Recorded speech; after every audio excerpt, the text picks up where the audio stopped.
आपको बता दें, शुरुआत बड़ी खबर से करते हैं इस बुलेटिन की। परीक्षाएं रद्द कर दी गई हैं।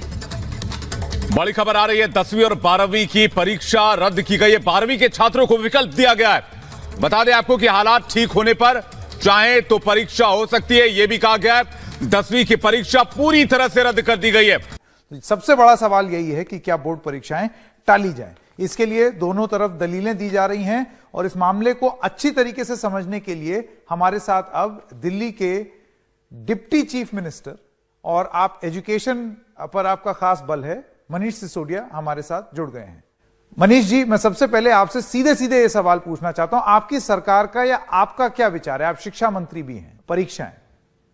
आज मुख्यमंत्री जी ने प्रेस कॉन्फ्रेंस करके भी ये कहा और उन्होंने केंद्र सरकार से अपील भी की है कि पूरे देश में जिस तरह से कोविड के मामले बढ़ रहे हैं, अब हमें फैसला ले लेना चाहिए कि हमें ये परीक्षाएं टाल देनी चाहिए। अब सवाल ये उठता है कि परीक्षाएं टालेंगे तो करेंगे क्या? उसके लिए बहुत सारे विकल्प हैं। उसके लिए ये भी विकल्प है कि ऑनलाइन परीक्षा कराई जा सकती है। उसके लिए ये भी विकल्प है कि जो कंटिन्यूस असेसमेंट की थ्योरी, कंटिन्यूस असेसमेंट की प्रैक्टिस सारी दुनिया में अडॉप्ट होती है, वो अडॉप्ट की जा सकती है। हम ही एक देश हैं, दुनिया के बड़े देशों में अगर बात करें तो हम ही एक देश हैं जो अपने बच्चों को साल के अंत में 3 घंटे की परीक्षा लेके पास करते हैं। बाकी सब लोग बच्चों का कंटिन्यूस असेसमेंट करते हैं और उसके बेस पर अगले क्लास में प्रमोट करते हैं। तो कोविड के वक्त में हम वो तरीका भी अपना सकते हैं। तो हमारे पास विकल्प तो बहुत हैं, पर एक बार ये हमें स्वीकार हो कि हम अपने बच्चों को परीक्षा केंद्र पर भेजें और परीक्षा केंद्रों को कोविड का हॉटस्पॉट बनाएं। ये रिस्क हमें लेना है कि नहीं लेना? हमारे हिसाब से नहीं लेना चाहिए। नहीं मनीष जी, देखिए इसमें कई दलीलें दी गई। मेरे ख्याल से आप क्योंकि सरकार में हैं, आपके सामने भी ये दलीलें आई होंगी। कुछ लोगों का जो ये कहना है कि इनको टाल देना चाहिए, और फिर जो लोग तर्क ये देते हैं कि इसको हो जाना चाहिए, उनका ये कहना है कि जैसे 12वीं की परीक्षाएं देख लीजिए, कॉम्पिटिटिव एग्जाम में देरी हो जाएगी। इन एनी केस ये पीछे चल रहा है, इम्तिहान जो है वो मई में कभी नहीं होते, तो ऐसे ही वो लोग पीछे चल रहे हैं और पीछे हो जाएंगे। इसीलिए मैंने कहा कि ये जो हमारा तरीका है कि हम साल के अंत में एक परीक्षा लेंगे और उसमें सब कुछ पास या फेल करेंगे, ये बहुत ऑर्थोडॉक्स तरीका पहले से ही है। दुनिया के बहुत सारे देश पहले ही इसको छोड़ चुके हैं। हम अभी भी इसको चला रहे हैं। कोविड के समय भी हम ये कह रहे हैं कि साहब हम तो इसी तरीके से परीक्षा लेंगे।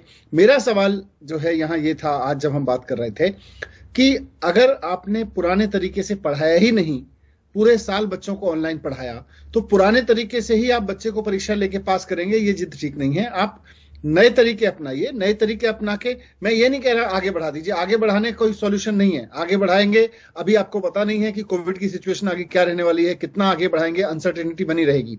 आप बच्चों के मन में भी जितनी एंग्जाइटी है, अनसर्टेनिटी है, उसको क्लियर करिए।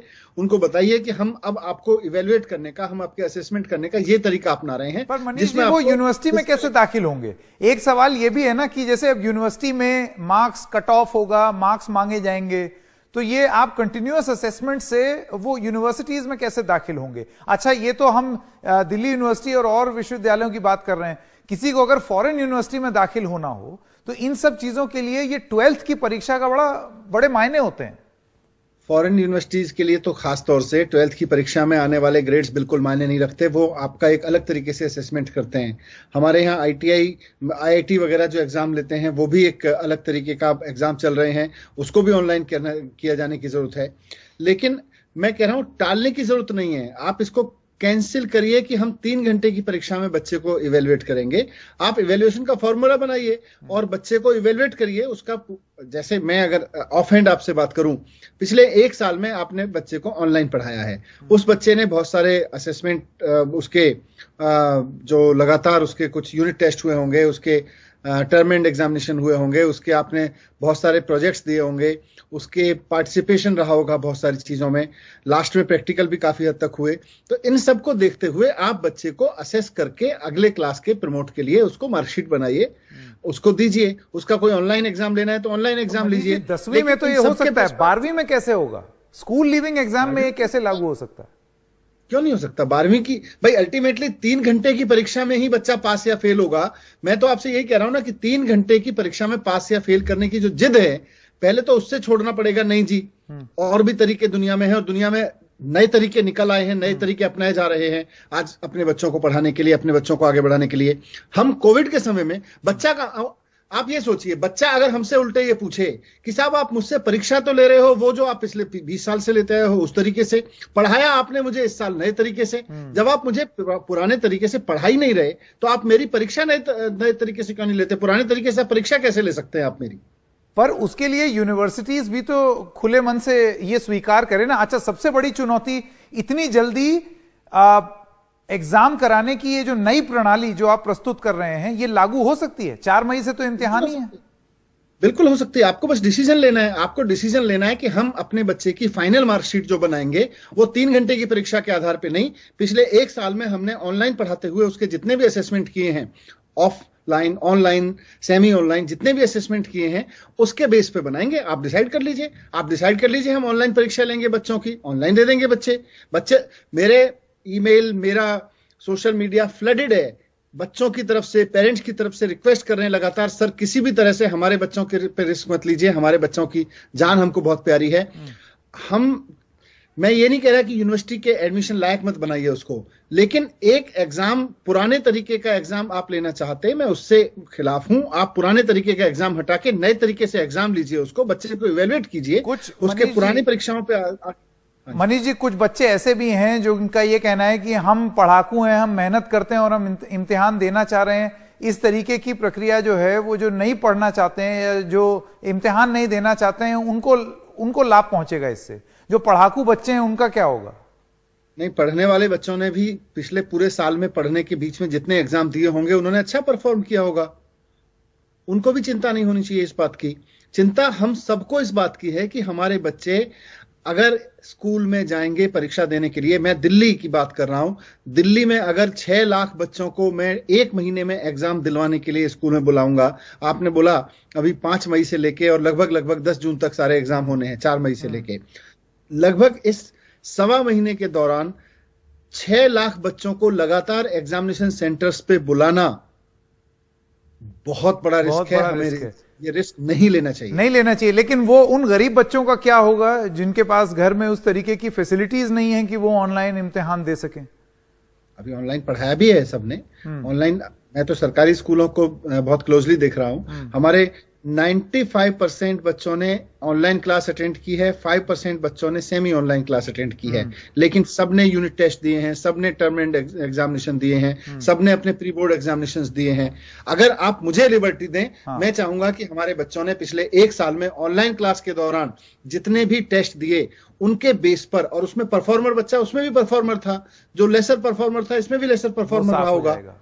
मतलब ग्रेडेशन की आप प्रणाली बदल दें। मेरा आपसे आखिरी सवाल मनीष जी, आप ये बताइए, ये सुझाव आप यहां टीवी पर दे रहे हैं, ये सुझाव लेकर के आपको लगता है, क्योंकि अब समय ज्यादा नहीं बचा है, देखिए आधा अप्रैल खत्म होने आया है, 4 मई से इम्तिहान शुरू हैं, आपको लगता है इस पर एक बहुत बड़ी कोई बैठक होनी चाहिए सारे एजुकेशन मिनिस्टर्स की, यूनियन एजुकेशन मिनिस्टर के साथ, कि जल्दी से फैसला लें? ये बिल्कुल बैठक भी ले सकते हैं, अगर 1 to 1 डिस्कस करना चाहें वो भी कर सकते हैं। हमने सुझाव भेजे भी हैं, मैंने डीडीएमए की मीटिंग में भी ये सुझाव दिए हैं कि अब हमें एग्जाम से ऊपर उठ जाना चाहिए। हम सेंट्रल गवर्नमेंट को भी ये लिख रहे हैं कि आप एग्जाम से ऊपर उठ के सोचिए। अपने सवाल तो ये है ना कि बच्चों को अगले साल हमें यूनिवर्सिटी में भेजना है। जो बच्चे पिछले 1 साल इस टफ पीरियड में भी अपने असेसमेंट्स में, अपने पीरियडिक असेसमेंट्स में अच्छा परफॉर्म करते रहे, आई एम श्योर कि 3 घंटे का एग्जाम लेंगे तो वो अच्छा ही परफॉर्म करते, उनको चिंता की जरूरत नहीं है। चिंता की बात इस बात की है कि अगर वो बच्चे कल को स्कूल में गए और वहां उनको कोविड हो गया तो एग्जाम देने लायक ही नहीं बचेंगे। बिल्कुल बिल्कुल, और घर अगर संक्रमण लेकर के आ गए तो परिवारजनों को भी फैलाएंगे, ये भी एक बहुत बड़ी चुनौती होगी। मनीष सिसोदिया जी, आपका बहुत बहुत धन्यवाद एनडीटीवी से जुड़ने के लिए और अपनी बात रखने के लिए। क्या केंद्र सरकार इस पर फैसला लेगी? दिल्ली सरकार का कहना है टालो मत, बस इम्तिहान लेने का तरीका बदल दो। आधा अप्रैल हो चुका है, 4 मई से इम्तिहान शुरू है, इतनी जल्दी हो सकता है? और अगर हो सकता है तो उस पर तीव्र और विद्युत गति से कार्रवाई क्यों नहीं हो रही? यह है बड़ा सवाल केंद्रीय एजुकेशन मंत्री को। एक छोटे से ब्रेक के लिए रुक रहे हैं, ब्रेक के बाद जब आएंगे तो छात्रों से बात करेंगे कि उनको क्या लगता है क्या सही है। आइए छात्रों से पूछते हैं कि उनको क्या लगता है कि परीक्षाओं के साथ क्या हो। तो कुमार आशीष 12वीं के छात्र हैं जो चाहते हैं कि, ऐसा हमें बताया गया है कि वो चाहते हैं कि परीक्षा टाली जाए, और पीयूष पोद्दार 10वीं के स्टूडेंट हैं जो चाहते हैं कि परीक्षाएं समय पर ही हो। तो क्या है उनके तर्क, आइए जानते हैं। कुमार आशीष, आपसे शुरू करते हैं। जी नमस्कार। मैं चाहता हूं कि करंट सिचुएशन को देख के कि परीक्षा टाली जाए, क्योंकि फर्स्ट ऑफ ऑल इस बार जो कोविड का जो आउटब्रेक है वो ज़्यादा कंटेजियस है। और जब हम लोग की डेट शीट बनाई गई थी उस समय ऐसी सिचुएशन को एक्सपेक्ट नहीं किया गया था कि ऐसी सिचुएशन आ जाएगी। तो मैं चाहता हूं कि जो करंट एग्जामिनेशंस है उनकी डेट्स को रीशेड्यूल किया जाए या कोई नया वे निकाला जाए कि नए तरीके से एग्जाम हम लोग का हो। क्या नया तरीका हो सकता है आपके हिसाब से? ऑनलाइन? यस, ऑनलाइन भी हम लोग का एग्जाम हो सकता है, या प्रैक्टिकल्स जो हम लोग के हो रहे हैं उसके साथ जो हम लोग के प्री बोर्ड्स या जो इंटरनल्स के जो मार्क्स है उसको हम लोग इवैल्यूएट कर सकते हैं। ठीक है।